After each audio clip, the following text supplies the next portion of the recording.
El 18 de Brumario de Luis Bonaparte es uno de los textos políticos más importantes escritos por Karl Marx, publicado por primera vez en 1852.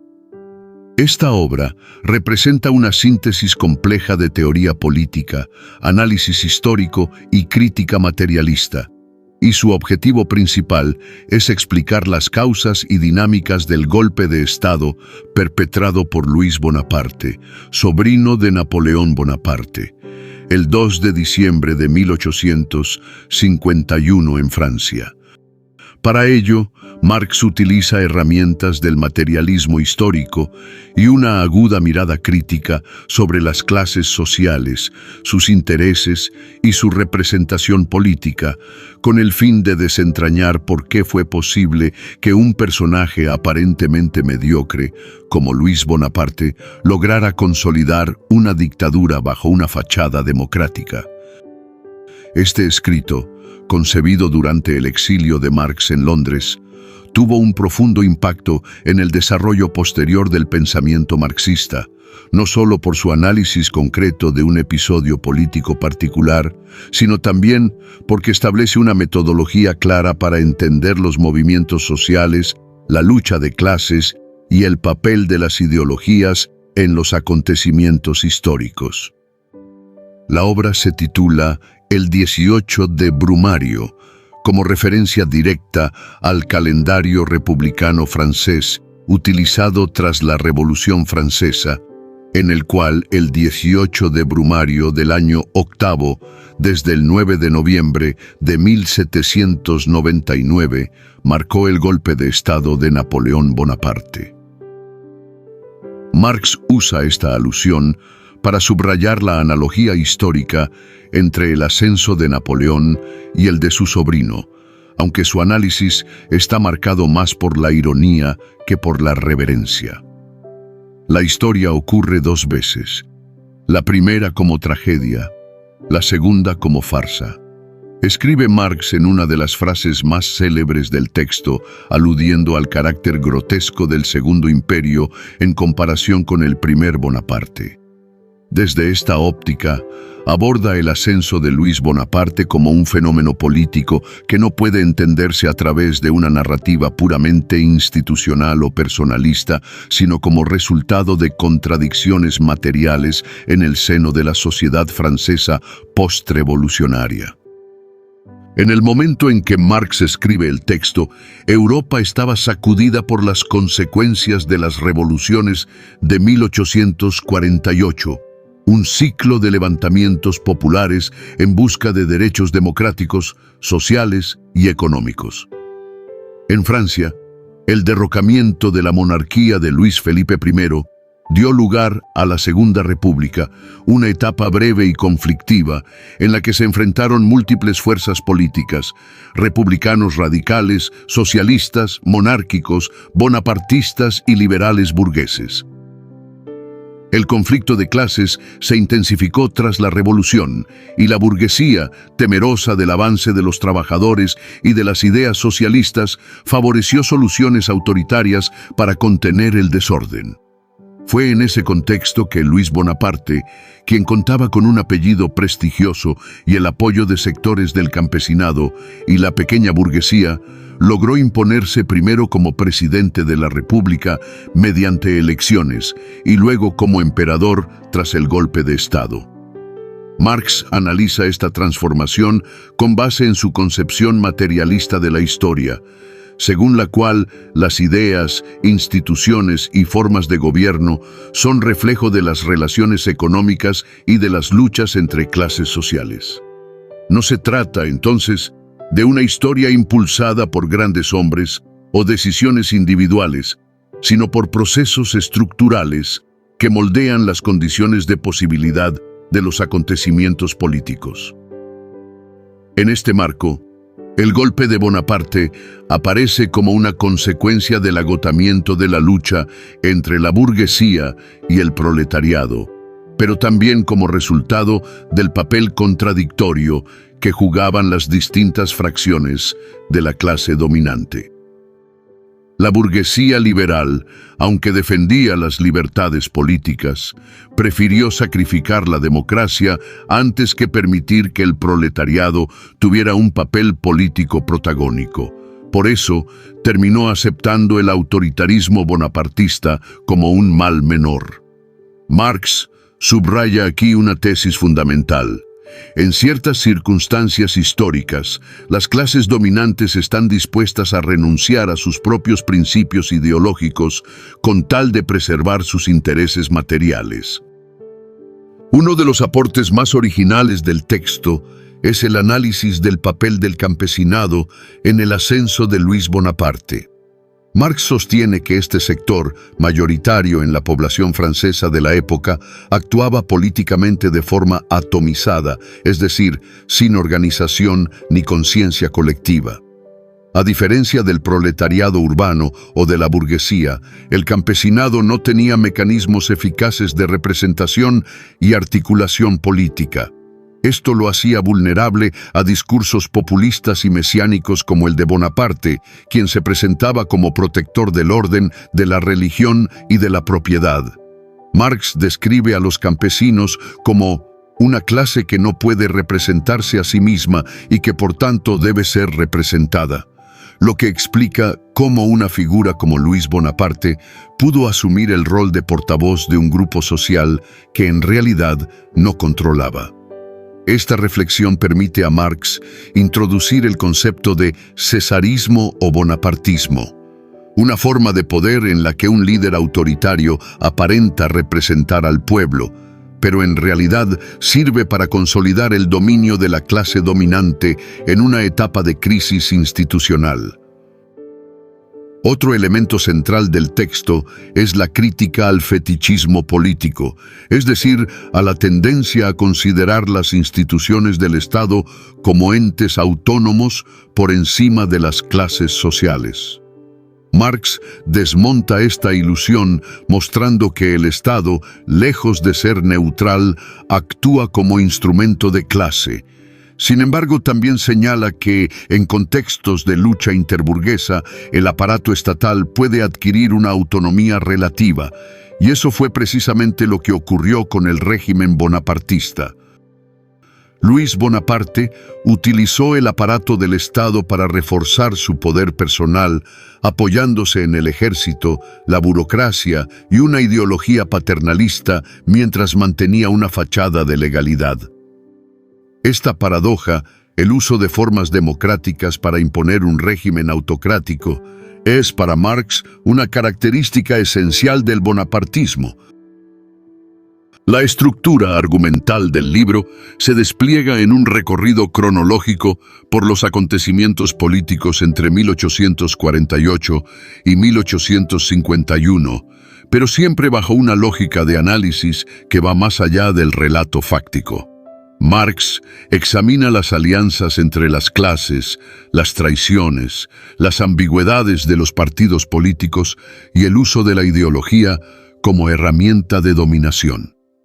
De este modo, la obra ofrece una interpretación dialéctica de la historia reciente de Francia, en la que cada avance de una clase genera una reacción y cada derrota prepara nuevas formas de resistencia. En este sentido, la obra tiene también un valor estratégico, ya que permite al lector identificar patrones en los procesos revolucionarios y contrarrevolucionarios. Desde el punto de vista del corpus marxista, el 18 de Brumario es una obra de referencia porque combina análisis concreto con teoría general. A diferencia de otros escritos más doctrinarios o económicos, como El Capital, aquí Marx se compromete con la realidad política de su tiempo, aplicando sus categorías al examen de una situación histórica específica. Esto convierte al texto en una especie de manual práctico sobre cómo utilizar el materialismo histórico para interpretar los hechos políticos. Además, el texto anticipa muchas de las tesis que luego desarrollarán otros marxistas, como Lenin, Gramsci o Trotsky, quienes retomarán la idea del bonapartismo para explicar fenómenos similares en sus contextos. El primer capítulo de El 18 de Brumario de Luis Bonaparte comienza con una de sus afirmaciones más célebres. Hegel dice en alguna parte que todos los grandes hechos y personajes de la historia universal aparecen, como si dijéramos, dos veces. Pero se olvidó de agregar, una vez como tragedia y la otra como farsa. Esta resume de forma simbólica uno de los ejes principales del capítulo: la repetición aparente de procesos históricos, pero bajo condiciones diferentes que transforman su sentido. Marx toma como referencia la Revolución Francesa de 1789, liderada por la burguesía contra el antiguo régimen, y la compara con los eventos que culminaron en el golpe de Estado de Luis Bonaparte en 1851. En el primer caso, se trató de una transformación profunda del orden político y social. En el segundo, una repetición deformada, sin contenido revolucionario genuino, que se apropió del lenguaje y los símbolos del pasado para encubrir intereses conservadores y personales. Para Marx, esta diferencia no es solo una cuestión de estilo o de liderazgo. Es el resultado directo de las condiciones materiales y de clase que caracterizan cada época. En 1789, la burguesía era una clase revolucionaria con un proyecto histórico coherente: eliminar el feudalismo y establecer un orden basado en la propiedad privada, el mercado libre y la soberanía nacional. En cambio, a mediados del siglo XIX, esa misma burguesía había devenido conservadora, temerosa de la movilización obrera y dispuesta incluso a sacrificar la república para proteger su posición social. El ascenso de Luis Bonaparte no fue una expresión de fuerza revolucionaria, sino de debilidad general del cuerpo político, un equilibrio inestable entre fuerzas sociales enfrentadas que permitió que un individuo carente de grandeza histórica ocupara el centro del escenario. Marx analiza cómo Luis Bonaparte, sobrino de Napoleón Bonaparte, supo manipular los símbolos del pasado imperial para legitimar su poder. Esto no fue un acto de simple imitación, sino una estrategia ideológica. Al invocar la figura del emperador, Bonaparte II ofrecía a las masas la ilusión de estabilidad y gloria nacional, mientras aseguraba los intereses de las clases dominantes. Esta teatralización del poder, la farsa, es un mecanismo de ocultamiento de las verdaderas dinámicas sociales y revela cómo los actores históricos recurren a disfraces tomados del pasado para presentar sus acciones como inevitables o naturales. En este sentido, el golpe de Estado de 1851 no fue solo un acto político, sino un espectáculo ideológico que encubría una correlación de fuerzas entre una burguesía temerosa, un campesinado empobrecido y una clase obrera aún débil para dirigir su propio destino. Uno de los aportes más relevantes de este capítulo es la aplicación del método histórico materialista. Marx no se limita a describir hechos ni a juzgar personajes. Busca entender por qué los acontecimientos ocurrieron de esa manera, atendiendo a las condiciones estructurales y a las relaciones de clase. El fracaso de la Revolución de 1848 no se debe simplemente a errores tácticos o a la falta de líderes capaces. Es el resultado de una estructura social fragmentada, donde ninguna clase poseía la cohesión y el proyecto necesario para asumir la hegemonía. La burguesía ya no quería liderar un proceso de cambio. El proletariado aún no tenía fuerza suficiente. El campesinado actuaba como masa oscilante, susceptible a la manipulación. Marx también muestra cómo las luchas del presente se desarrollan sobre el terreno creado por las luchas del pasado y cómo los actores históricos son herederos de conflictos anteriores que no pueden borrar, pero que tampoco repiten mecánicamente. La historia, en este sentido, es dialéctica. Avanza entre repeticiones, rupturas y transformaciones que solo pueden entenderse al analizar las relaciones materiales y sociales en juego. Esta perspectiva permite desmitificar los procesos políticos al desmontar las apariencias simbólicas para revelar la lógica subyacente de las relaciones de clase. En el segundo capítulo, Karl Marx se adentra en el análisis de la lucha de clases que definió el proceso político francés entre 1848 y 1851. Desde su perspectiva materialista, los acontecimientos no pueden entenderse sin observar cómo las distintas clases sociales interactúan, se enfrentan y, en última instancia, fracasan en su intento de construir un nuevo orden político. Marx expone que la revolución de 1848, que inició con la caída del rey Luis Felipe y el establecimiento de la Segunda República, representó una coyuntura donde múltiples fuerzas sociales intentaron ocupar el espacio del poder. Sin embargo, el resultado fue la progresiva descomposición del Frente Revolucionario y la consolidación del bonapartismo como forma de resolución autoritaria de las tensiones sociales no resueltas. Una de las claves del análisis marxista de este periodo es la descomposición interna de la burguesía. Esta clase, que había sido revolucionaria a finales del siglo XVIII, se mostró profundamente dividida durante la Revolución de 1848. Por un lado, se encontraba la gran burguesía financiera e industrial, interesada en mantener el orden social y económico establecido. Por otro lado, existían sectores medios y pequeños propietarios que, aunque inicialmente apoyaron los cambios políticos, rápidamente se sintieron amenazados por la radicalización del movimiento obrero. Esta falta de cohesión impidió a la burguesía actuar como una fuerza dirigente capaz de estabilizar el nuevo régimen republicano. Temerosos del poder del proletariado y de las movilizaciones populares, muchos burgueses prefirieron una solución autoritaria que garantizara la protección de la propiedad privada. Marx señala que uno de los errores estratégicos más relevantes fue la ilusión de una alianza entre la burguesía y el proletariado. Esta alianza solo existió de forma pasajera en los primeros momentos de la revolución, cuando parecía que ambos grupos compartían la lucha contra la monarquía de Julio. Sin embargo, una vez establecida la República, sus intereses divergieron de forma irreconciliable.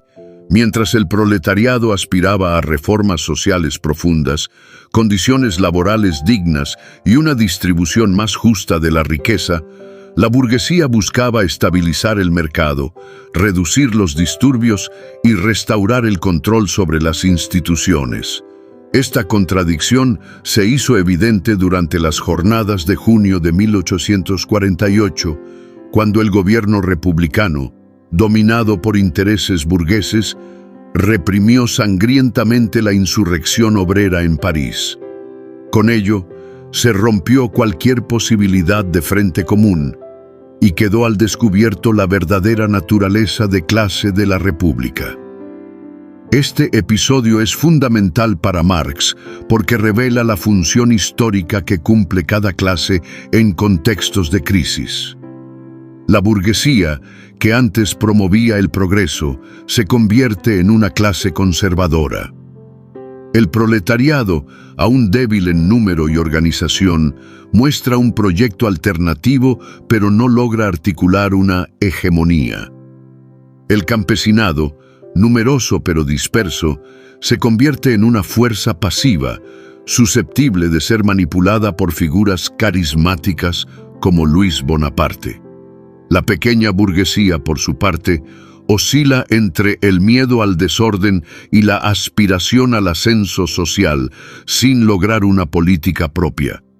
En este mapa social, el poder no se concentra por mérito político o por claridad ideológica, sino por la incapacidad general de las clases de estructurar un poder estable. En esa vacancia surge el bonapartismo como solución política autoritaria al desequilibrio social. Marx enfatiza que la revolución no fracasa por ausencia de ideas o de voluntad, sino por la estructura material de la sociedad. Las clases sociales no actúan de forma libre ni racional, sino según sus condiciones objetivas y sus intereses inmediatos. El proletariado no puede liderar una revolución si no ha desarrollado su conciencia de clase y su capacidad organizativa.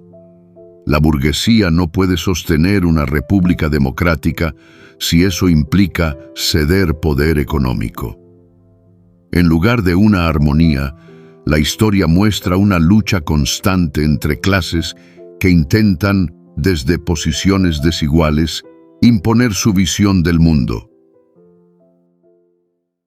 En el tercer capítulo, Karl Marx dirige su atención al campesinado francés, una clase social numéricamente dominante en la Francia de mediados del siglo XIX, pero políticamente pasiva y dispersa.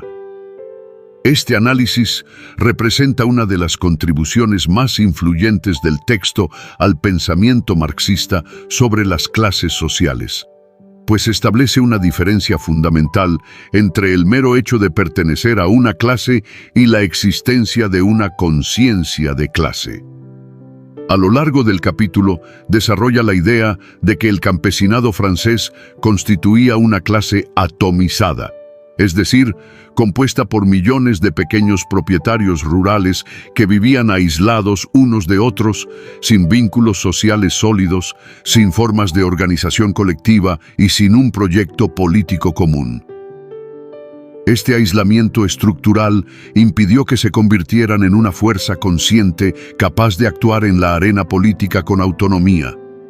En lugar de ello, se convirtieron en la base pasiva sobre la cual Bonaparte construyó su poder. Marx observa que, aunque el campesinado representaba una gran parte de la población, no formaba una clase con intereses organizados y articulados políticamente. La estructura económica del campo francés favorecía la parcelación de la tierra, el trabajo familiar autosuficiente y la dependencia de las instituciones estatales, particularmente en forma de impuestos, créditos y aparatos burocráticos. Esta situación reforzaba la tendencia al aislamiento individual y al conservadurismo político. Lejos de aspirar a una transformación radical del orden existente, los campesinos solían defender la propiedad privada de su pequeña parcela como su principal interés. Esta defensa los alejaba tanto de las demandas del proletariado urbano como de los intentos de la burguesía liberal de reformar las estructuras del Estado. En este sentido, Marx concluye que los campesinos no eran una clase revolucionaria, sino una masa social inclinada hacia el orden, la estabilidad y las soluciones autoritarias, especialmente cuando se presentaban bajo símbolos reconocibles y promesas de protección. La figura de Luis Bonaparte se convirtió, para el campesinado, en una encarnación de esa promesa de orden y estabilidad. Marx señala que el apoyo masivo que recibió Bonaparte en el referéndum que legitimó su golpe de Estado no se debió a una comprensión política de su programa, sino a una identificación simbólica con el nombre de su tío, Napoleón Bonaparte. El campesinado, sin memoria histórica organizada ni acceso a análisis críticos, proyectó sobre el nuevo Bonaparte la esperanza de una repetición de la gloria imperial, de una autoridad paternal que los protegiera del caos de las ciudades y del Estado liberal. En palabras de Marx, el campesino no se representa a sí mismo, sino que es representado por otros. Esto significa que, al carecer de organización y conciencia de clase, su peso social puede ser instrumentalizado por figuras carismáticas que prometen actuar en su nombre. En este caso, Bonaparte se presentó como el restaurador del imperio y el defensor de los pequeños propietarios frente a los disturbios de la revolución y los intereses del capital financiero. El campesinado, por tanto, fue para Marx la base inconsciente del golpe de Estado. Su respaldo no fue resultado de una decisión deliberada ni de una estrategia colectiva, sino de una posición estructural que lo hacía susceptible a la manipulación.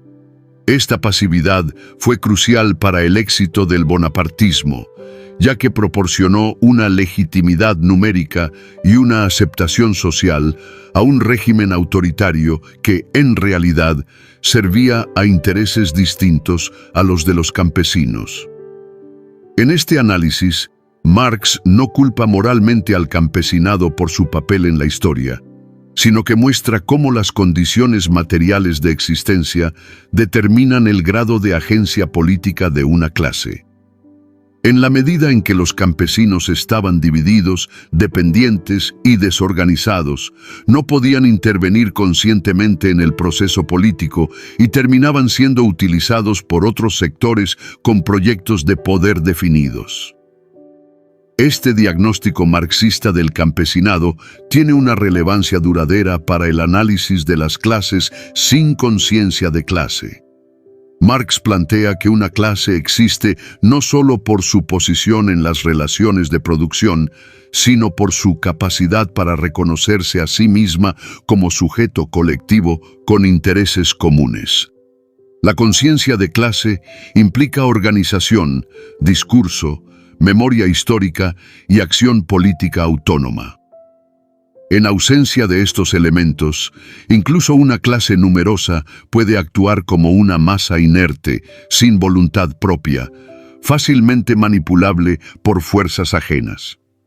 Esta idea ha sido retomada y desarrollada por múltiples corrientes marxistas posteriores, especialmente en el análisis de los movimientos populistas y autoritarios que encuentran apoyo en sectores populares desorganizados.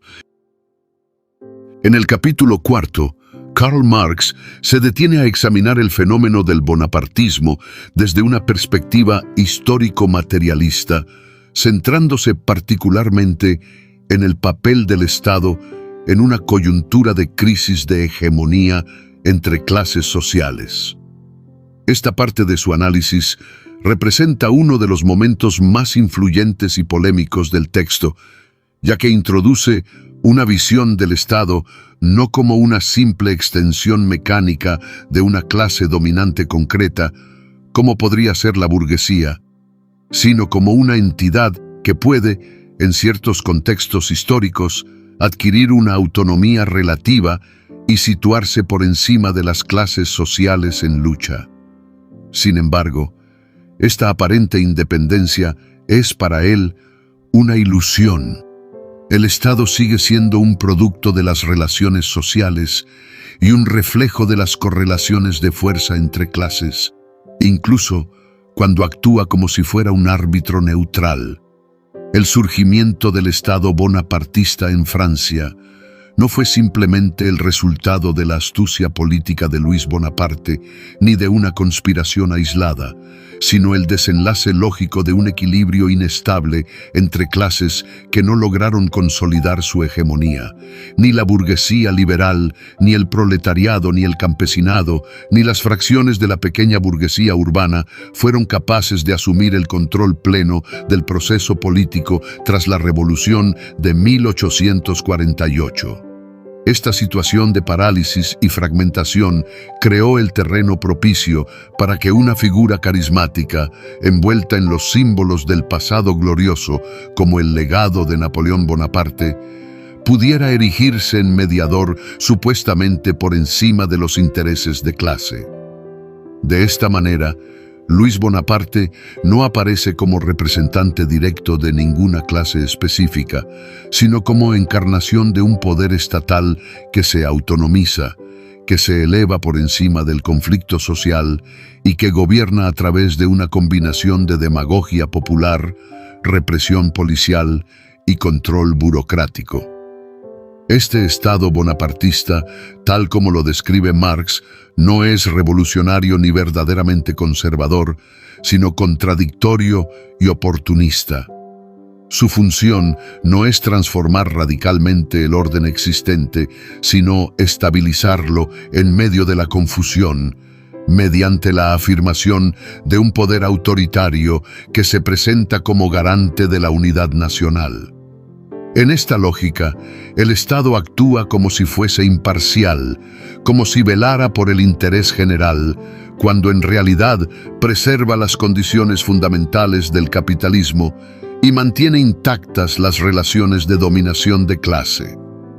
La neutralidad del Estado, por tanto, es una farsa ideológica que encubre su carácter de clase, incluso cuando no está directamente controlado por la burguesía como tal.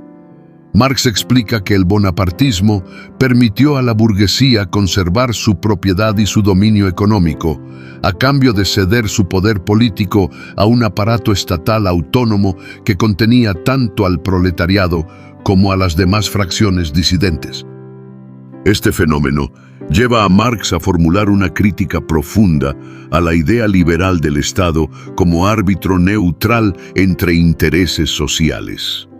En el contexto del bonapartismo, el aparato estatal se muestra con mayor claridad como una fuerza social propia, dotada de una lógica interna, de mecanismos de reproducción autónomos, de una burocracia expandida y de un sistema de coerción que no depende directamente de una clase, pero que nunca deja de servir a los intereses de las clases dominantes en última instancia.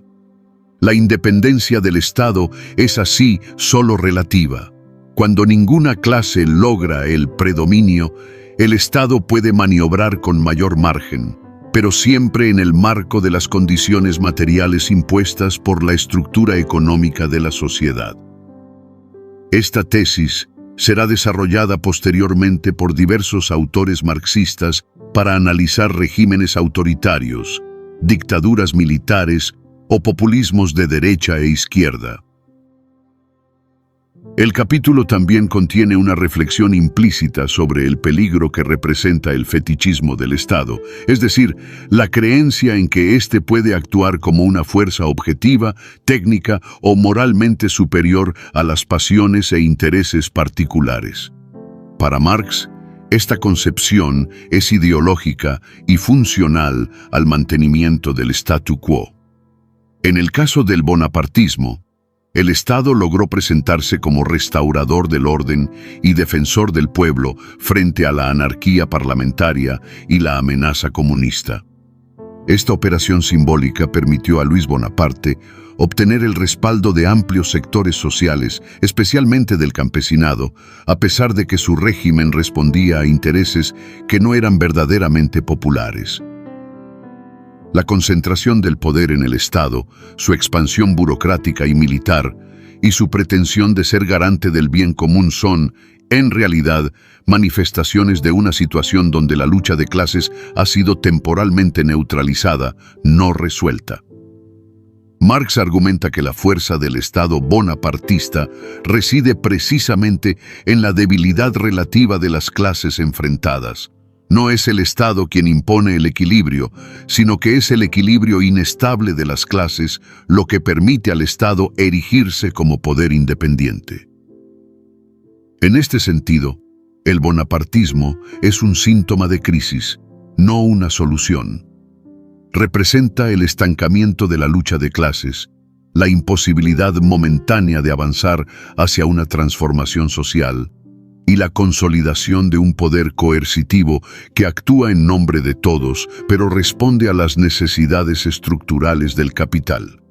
El Estado, bajo esta forma, no es un instrumento revolucionario, sino un mecanismo de contención de la revolución. Su papel no es el de emancipar, sino el de administrar la desigualdad de manera eficiente. En los capítulos 5 y 6, Marx profundiza en su análisis sobre las formas políticas de la Francia del Segundo Imperio, centrándose particularmente en la dimensión ideológica y teatral de la política moderna, así como en la relación ambigua y utilitaria que la burguesía establece con las instituciones parlamentarias.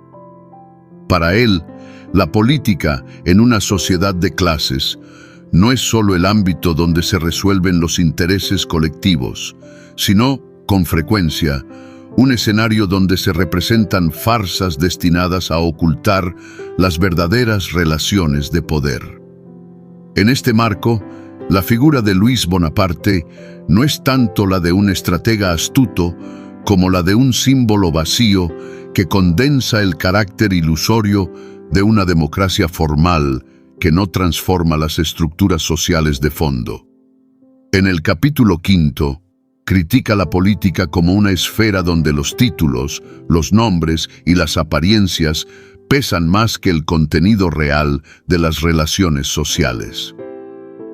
La restauración de títulos napoleónicos, la adopción de formas constitucionales vacías y el uso retórico de términos como soberanía popular o voluntad nacional no son signos de un auténtico proceso democrático, sino formas de encubrimiento ideológico que permiten la reproducción de la dominación.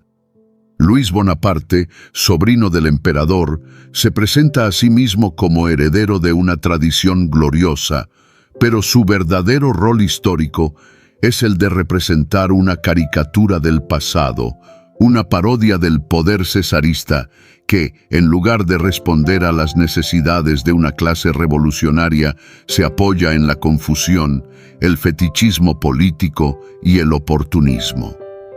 Marx sostiene que esta teatralidad política no es accidental, sino funcional al mantenimiento del orden burgués.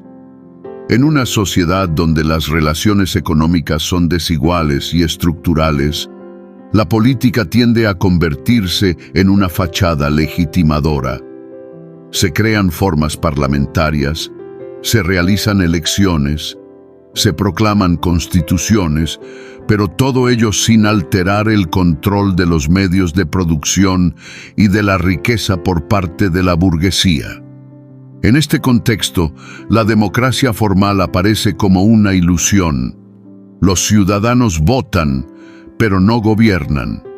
Se proclama la igualdad, pero la desigualdad persiste en la vida material. La política, en este sentido, no se presenta como un espacio de emancipación, sino como un espectáculo destinado a reproducir la subordinación de las masas a través de símbolos y gestos vacíos. Luis Bonaparte se convierte, para Marx, en la figura culminante de esta farsa. No encarna una ideología coherente ni un proyecto político definido, sino la pura gestión de la apariencia. Su régimen mezcla discursos contradictorios, promete orden y justicia mientras concentra el poder, y utiliza el recuerdo de Napoleón como recurso emocional más que como programa político. Esta figura es útil precisamente porque su ambigüedad permite que diferentes sectores proyecten en él sus esperanzas o temores, sin que eso implique compromisos reales. Bonaparte no gobierna por la fuerza de sus ideas, sino por la debilidad de sus opositores y la apatía de una sociedad desencantada con las formas políticas tradicionales.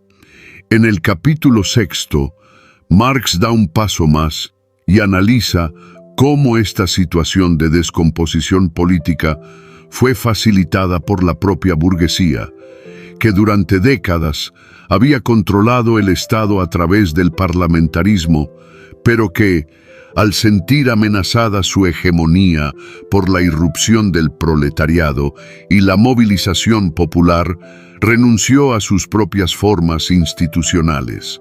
Para Marx, la burguesía es revolucionaria solo mientras construye su dominio.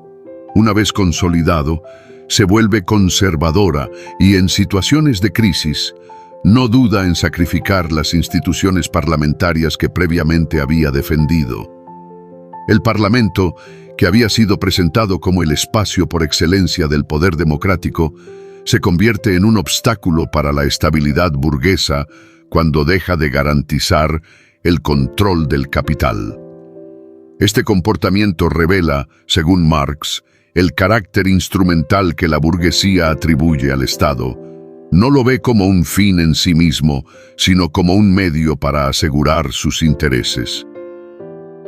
Cuando el Parlamento sirve para bloquear el avance de las clases subalternas y garantizar el dominio de clase, es defendido con ardor. Pero cuando se vuelve ineficaz para estos fines, puede ser desmontado, reformado o incluso suprimido sin que ello implique una crisis moral. Así ocurrió con el golpe de Estado de 1851. La burguesía no lo combatió con decisión porque comprendía que, aunque perdía poder político directo, sus intereses fundamentales no serían cuestionados. Bonaparte le ofrecía orden y continuidad económica a cambio de su pasividad política. Marx denuncia en este punto lo que denomina fetichismo institucional, es decir, la creencia de que las formas jurídicas e institucionales tienen un poder propio, independiente de las relaciones sociales que las sustentan. Este error conduce a una ilusión peligrosa. Pensar que la mera existencia de un parlamento o de una constitución asegura la democracia, cuando en realidad estos mecanismos pueden coexistir con la opresión y la explotación. En el capítulo 7, Karl Marx profundiza en uno de los ejes más críticos de su análisis histórico y político: la creciente disociación entre las instituciones representativas y las masas populares, lo que él identifica como una crisis de representación. Este fenómeno, que se manifiesta en la Francia posterior a la Revolución de 1848, no es entendido por Marx como un accidente pasajero ni como una mera degeneración institucional, sino como una expresión estructural de las contradicciones internas del sistema de clases. La política, lejos de ser una instancia de articulación entre las voluntades sociales, aparece como un espacio autónomo, vacío de contenido real, que termina siendo ocupado por formas autoritarias que, paradójicamente, se presentan como soluciones a la inestabilidad. El análisis marxista de esta etapa se articula en torno a la pérdida progresiva del poder real por parte de las cámaras legislativas, que inicialmente surgieron como espacios de deliberación y representación de los intereses de las distintas fracciones de clase, pero que, en el contexto de la Segunda República, se transformaron en organismos paralizados, desconectados y crecientemente desprestigiados. Marx observa cómo, a lo largo del proceso revolucionario iniciado, los sectores dominantes de la burguesía, al mismo tiempo que utilizaban al Parlamento para bloquear las demandas del proletariado, contribuían a erosionar la legitimidad de ese mismo órgano. La consecuencia fue la pérdida de la credibilidad del poder legislativo ante la opinión pública, alimentando la idea de que el parlamentarismo era ineficaz y corrupto. Esta erosión de las formas representativas crea, según Marx, un vacío político, una situación en la que el pueblo deja de verse reflejado en sus supuestos representantes y en la que las instituciones del Estado dejan de canalizar las tensiones sociales. Es precisamente en ese vacío donde germina el bonapartismo, entendido como una forma de poder que pretende colocarse por encima de las clases, como si fuera neutral, pero que en realidad opera como garante del orden social existente. Para Marx, esta situación es particularmente peligrosa porque disfraza la dominación como consenso. El bonapartismo se presenta como una solución técnica a una crisis política, como una forma de restablecer el orden ante el caos parlamentario, cuando en realidad es el síntoma de un poder sin base democrática. La representación política se vacía de contenido porque los intereses de las clases populares son sistemáticamente excluidos o distorsionados, mientras las instituciones continúan funcionando en una suerte de inercia burocrática que ya no refleja la correlación real de fuerzas en la sociedad. Este diagnóstico lleva a Marx a plantear una reflexión crítica sobre la forma en que las democracias representativas pueden ser cooptadas o incluso desactivadas desde dentro cuando pierden su vínculo con la movilización popular y se transforman en estructuras autorreferenciales. La crisis de representación no es solo una cuestión de déficit institucional o de mala gestión política, sino una consecuencia lógica de la dinámica de una sociedad de clases donde la representación está mediada por el poder económico. Las masas, desprovistas de organización autónoma, se vuelven vulnerables a figuras carismáticas que prometen encarnar directamente la voluntad del pueblo, pero que en realidad actúan como gestores de una dominación oculta tras el ropaje del populismo. Este análisis sigue teniendo resonancia en contextos actuales, donde muchas democracias experimentan crisis de representación, y donde figuras que se presentan como antisistema o por encima de los partidos logran capitalizar el desencanto popular para consolidar formas de poder personalista.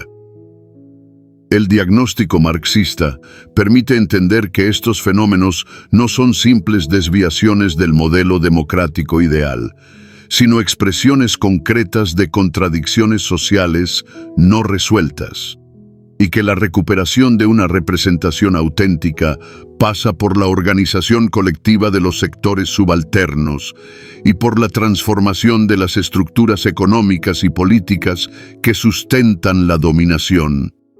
En el capítulo 8, Karl Marx ofrece una conclusión densa, crítica y lúcida sobre el proceso político que culminó con el golpe de Estado.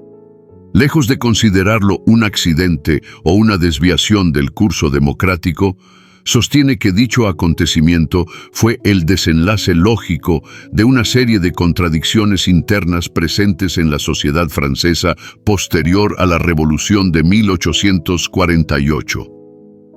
Marx deja claro que la burguesía, como clase dominante, fue incapaz de sostener el orden político que ella misma había construido a través del parlamentarismo.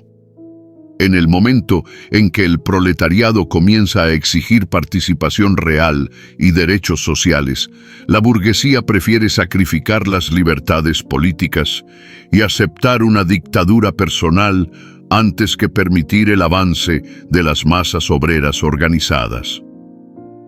Esta elección revela el carácter profundamente conservador de la clase burguesa cuando se siente amenazada. Su compromiso con la democracia es meramente instrumental, válido solo mientras pueda controlar sus instituciones y utilizarlas para asegurar su poder económico. En el momento en que el parlamentarismo se convierte en un posible vehículo para la transformación social, la burguesía lo abandona y consiente, o incluso promueve, un poder autoritario que garantice el orden y frene las exigencias del proletariado. Este punto no implica una crítica pesimista o un juicio negativo hacia el proletariado. Por el contrario, ve en los acontecimientos una lección histórica. Las revoluciones no triunfan por el entusiasmo espontáneo, sino por la capacidad real de construir poder político.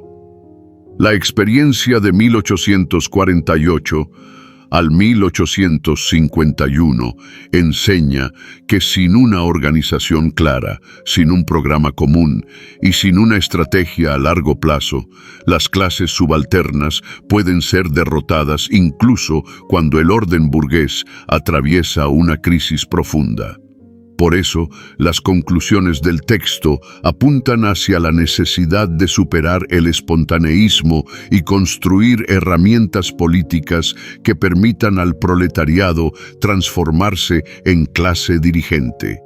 Esto incluye la formación de partidos, sindicatos y formas de poder popular que puedan disputar la hegemonía a las clases dominantes no solo en las calles, sino también en el terreno del Estado.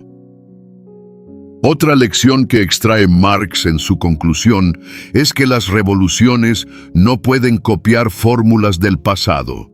El intento de imitar la revolución de 1789 con sus símbolos, formas institucionales y lenguajes terminó en farsa porque las condiciones sociales habían cambiado profundamente. De ahí que Marx insista en la importancia de comprender la especificidad de cada coyuntura, de analizar materialmente las condiciones concretas de cada proceso revolucionario y de no repetir sin crítica los modelos históricos. Finalmente, Karl Marx cierra el 18 de Brumario con una visión de largo plazo, fiel a su método histórico dialéctico. El bonapartismo, aunque aparece como una consolidación del orden, es en realidad una forma de equilibrio inestable. La contradicción entre las clases continúa, las tensiones no desaparecen y el proletariado, aunque momentáneamente derrotado, sigue siendo la fuerza potencial de transformación. Lo que se necesita es tiempo, experiencia y organización para que esa potencia se convierta en poder efectivo. El golpe de Estado, en lugar de cerrar la historia, es apenas una pausa en el desarrollo de una lucha más amplia que recorre todo el siglo XIX y que Marx analiza como un proceso histórico en movimiento.